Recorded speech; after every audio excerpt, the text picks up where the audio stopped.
Ferrari Enzo. Yeah, you gotta love this car.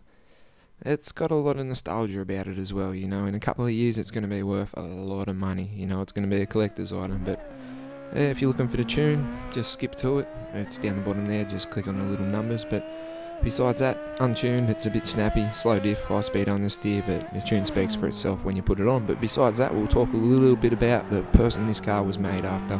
Enzo Ferrari, born February 18th, 1898, known for being the founder of Scuderia Ferrari Grand Prix motor racing team.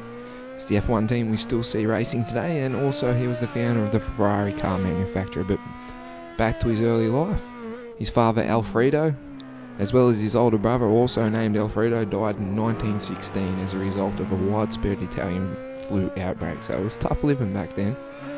During World War I, he was assigned to the 3rd Alpine Artillery Division of the Italian Army.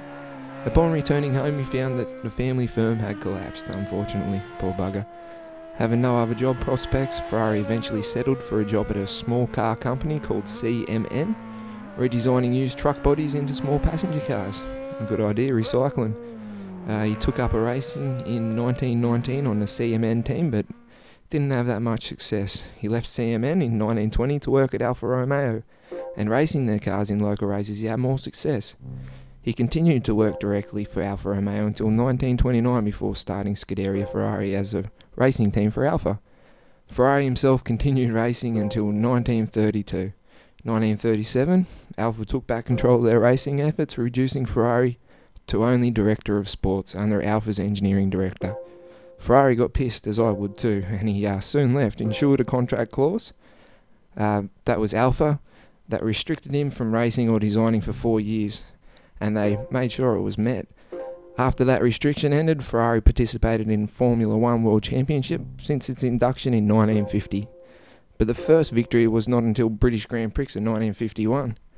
The first championship came in 1952 to 53, and to keep their racing efforts afloat, the company also sold production cars, which is Ferrari that we see today. Many of the firm's greatest victories came at Le Mans, 14 victories there, including 6 in a row from 1960 to 1965. Ferrari remained managing director until 1971. Despite stepping down, he remained an influence over the firm until his death. Enzo Ferrari died on August 14, 1988 in Maranello, at the age of 90. His death wasn't made public until 2 days later, as by his own request to compensate the late registration of his birth. He died at the beginning of the dominance of the McLaren-Honda combination, and the only race which McLaren did not win in 1988 was the Italian Grand Prix.